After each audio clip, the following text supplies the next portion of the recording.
Yang sering dipikan ini komik sama istri sama anak. Komik-komik yang itu, komik-komik anak-anak itu, komik-komik misalnya Pak? Komik apa Doraemon, komik Shinchan gitu. Kalau baca tuh lupa. Pak harusnya Pak Jokowi selain baca komik pasti juga baca politik juga Pak ya? Hah? Enggak.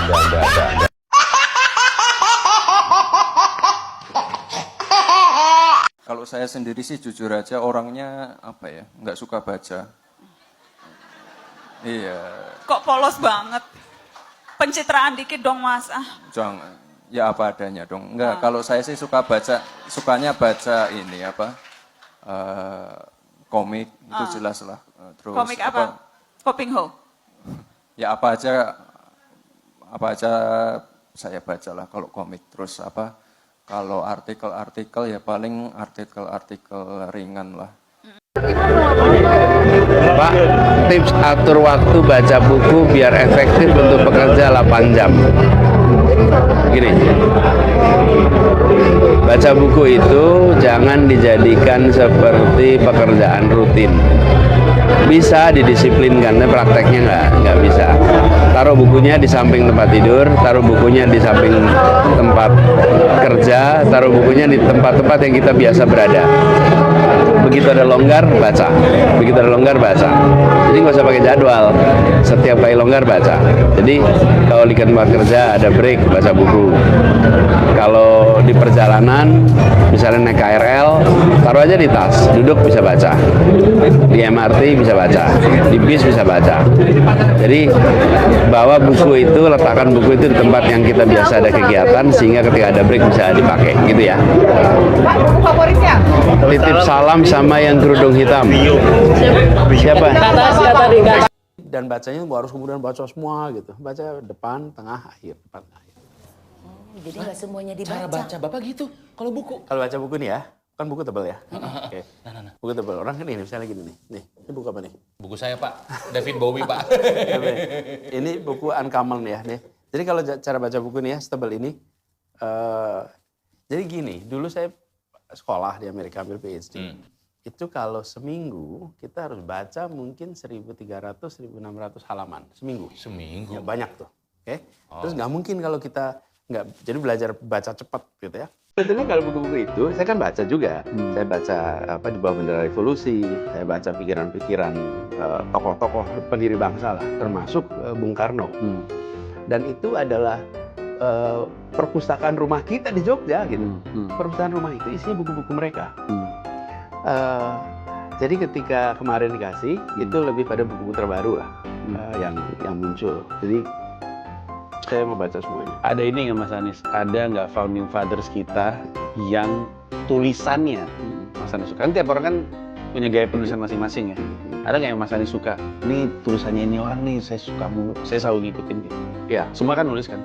semua nulis. Dan gini, semua itu cendekiawan. Iya betul. Semua, kenapa saya istilahkan juga cendekiawan? Karena dia berorientasi pada action.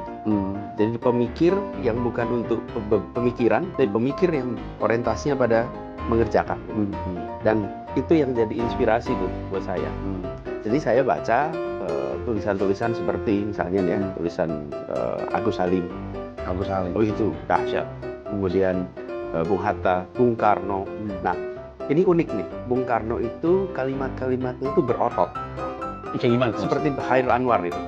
Kan bahasa Indonesia di era itu bahasa yang lemah lembut, gemulai. Kiasan, penuh Penuh dengan kiasan, penuh dengan keindahan yang membuat bahasa itu menjadi kesannya seperti lembek, seperti halus gitu.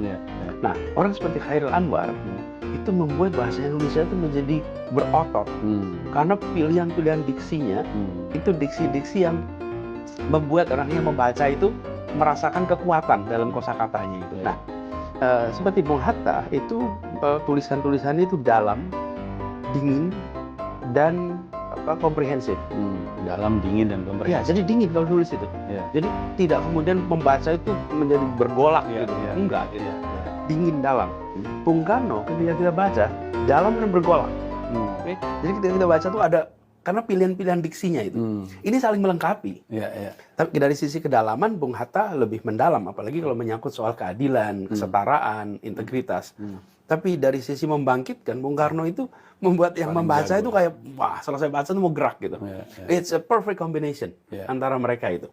Lalu ada juga seperti Syahrir, yang juga kombinasi juga tuh, Syahrir itu tajam, kemudian pikirannya juga pikiran kerahyatannya kuat. Nah, jadi saya dapat kesempatan tuh lihat buku-buku mereka di usia yang agak muda waktu itu. Kenapa? Karena buku-buku itu ada di rumah. Dan mayoritas buku-buku itu karena ada perusahaan kakek saya, rata-rata adalah dikirim oleh si penulisnya. Wow. Jadi ya karena mereka berteman, kayak Panji ngirimin ke Anies gitu. Mas, ini buku saya barusan keluar, best gitu. Kan itu dikirimin Bung Hatta, ini Saudara Baswedan, ini bukunya saya tanda tanganin gitu. Terus dikirim oleh yang lain-lain lah, begitu sama aja begitu. Jadi bukan seperti bacaan yang kita cari di toko buku. Saya mengkoleksi itu ada di situ semua. Termasuk saya baca novel, saya baca cerpen, itu karena terbitan-terbitan lembaga-lembaga kebudayaan di era itu. Yang saya nggak kebayang baca cerpen-cerpen Rusia, karena banyak buku-buku terbitan Lekra. Lekra itu lembaga kebudayaannya PKI itu. PKI, betul. Tapi mereka menerjemahkan tuh buku-buku Anton Chekhov, kemudian Tolstoy. Jadi banyak buku-buku yang kalau sekarang sih sebenarnya kiri, padahal novelnya nggak ada kanan kiri. Itu kan kebetulan memang orang Rusia gitu. Nah, jadi saya tumbuh dalam suasana ada buku-buku itu dari saya baca. Nah, kemudian itu yang membuat saya itu ini Panji. Kenapa kok saya sering cerita soal para pendiri Republik ya? Karena mereka menjalani perjalanan intelektual diiringi dengan perjalanan perjuangan, diiringi dengan kedekatan dengan rakyat, sehingga menghasilkan gagasan-gagasan yang menerobos di zamannya. Bayangkan, satu sisi dia baca tentang konsep-konsep ilmu sosial, ilmu politik, umumnya dari Barat, sambil mereka harus berada di tahanan, sambil berada di tahanan, yang merasakan tekanan yang tinggi, sambil mereka dibuang di tempat-tempat yang jauh bersama rakyat kebanyakan. Apa kira-kira hasil dari perjalanan itu? Itu adalah, kalau saya bayangin nih, kayak diperes itu, terus keluar intisari yang jernih, yang menggugah. Jadi ketika mereka itu kemudian di ujung tahun 45 pada bermusyawarah di BPUPKI, itu yang muncul adalah ungkapan hasil perjalanan itu. Mereka tidak berpikir tentang saya dapat apa gitu. Tapi apa yang sudah saya jalani ini muncul dalam gagasan. Dan kalau dibilang naskah pembukaan Undang-Undang Dasar 45 yang hasil percakapan di BPUPK itu adalah kumpulan dari perjalanan tadi, intelektual, perjuangan, kedekatan dengan rakyat. Maka itu dahsyat. Nah, saya sempat baca notulensi-notulensi sidang-sidang BPUPK. Kenapa? Baca notulensi sidang BPUPK. Iya, itu. Sidang. Ini Ngapain coba? Ya, soalnya silakan. apa? Itu ya, pertama gitu, itu ada di rumah. Kakek saya punya. Kakek saya itu pidato di tanggal 1 Juni. Jadi bersamaan dengan Bung Karno itu, kakek saya pidato pertama, kemudian sesudah itu Otto Iskandar Dinata, kemudian Bung Karno. Lalu ada 5 orang yang hari itu. Jadi jadwalnya itu per hari itu. Ada catatan-catatannya. Itu ketika lihat di situ ya, saya lihat pidato-pidato, keren sekali ya. Di zaman itu, mereka sudah punya pikiran-pikiran yang melampaui zamannya. Nah, itu sebabnya kenapa ketika sekarang saya dapat kesempatan untuk berada di wilayah politik, dan background saya dulu adalah di dunia akademik, maka saya membayangkan bukan pemikiran untuk pemikiran, tapi pemikiran untuk action, pemikiran untuk policy. Nah, itu perjalanan. Sama satu hal saya mau cerita nih, Panji. Saya masih SMA kelas 3. Terus satu ketika saya dapat kesempatan ikut sebuah diskusi di Jogja yang dihadiri sama hampir semuanya tuh dokter-dokter tuh waktu itu tahun 85 88-89. Yang bicara itu adalah seorang yang tidak punya gelar S1, drop out dari kuliahnya, tapi jadi rektor Universitas PBB. Wow. Dan dia dapat gelar doktor honoris causa dari universitas seperti Yale.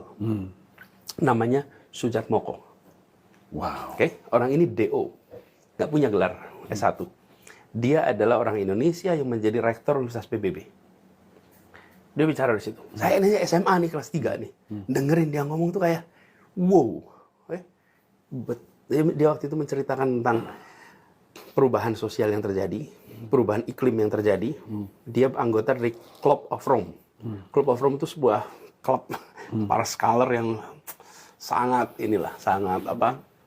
Reputable, elit karena memang reputable itu. Nah, itu kemudian membuat saya dari interaksi itu, saya baca tulisan-tulisannya, saya datangi kalau beliau ngasih kuliah. Tapi itu diskusi yang kecil ya, hanya sekitar 30-an orang. Saya ikut di dalam diskusi itu. Nah, itu yang kemudian berpengaruh gitu. Bagaimana pemikiran bisa menggerakkan kebijakan. Bagaimana pemikiran itu mewarnai kebijakan. Anda lihat waktu itu dia berikan contoh-contohnya tuh. Atas apa yang terjadi soal lingkungan hidup, kemudian modernitas, ilustrasi-ilustrasi penggunaan teknologi pada masa itu lagi gempar tuh. Kalau sekarang kan ada AI. Waktu itu beliau menceritakan beliau menjadi rektor di Jepang, Universitas PBB itu lokasi di Jepang. Terus ada sebuah kejadian di mana presentasi main piano diganti sama robot. Waktu itu tuh gempar sekali. Pada masa itu ya. Pada masa itu. Gimana robot bisa main piano gitu ya. Sekarang sih kan ya itu kan udah sejarah. Halo teman-teman, berjumpa bersama saya di Politik Dangi. Ini menarik teman-teman ya, rekam jejak memang sangat mengerikan. Dan ada sebuah video yang perlihatkan diskusi atau cerita ya antara Jokowi dan istrinya teman-teman. Bahkan ditanya, ternyata di sini Jokowi tidak suka juga membaca teman-teman. Ini sama halnya dengan anaknya Gibran ketika ditanya dengan Gibran dengan Najwa pada saat itu ya. Ternyata budaya membaca dalam keluarga ini pun memang sangat minim, bahkan suka baca komik saja teman-teman. Ini berbeda dengan Anies Baswedan, tokoh intelektual yang sangat cerdas, pintar, tokoh yang berpengaruh, tokoh yang sangat-sangat disanjung saat ini. Ya, Anies Baswedan itu tak ada duanya. Bagaimanapun ia adalah pernah menjadi menteri ya. Jadi tidak ragu kalau kita itu menjadikan beliau itu menjadi pemimpin di negara ini teman. Ternyata Anies Baswedan ya selain dari pintar dan hebat dalam kepemimpinan, beliau juga adalah orang yang suka membaca ya, kutu buku. Beliau sangat hafal-hafal teman-teman semua jenis-jenis buku yang sangat membangun dan itu sangat luar biasa ya. Bahkan tidak salah ya kalau Pak Anies itu menjadi pencetus Indonesia mengajar ya, menjadi dosen ya, mengajar di SMA, itu adalah sebuah hal yang luar biasa teman-teman ya. Kalau dibandingkan dengan Mulyono, DKK sih jauh sekali teman-teman ya. Sebab Anies Baswedan memang perfect ya sebagai pemimpin di masa saat ini. Bagaimana menurut kalian?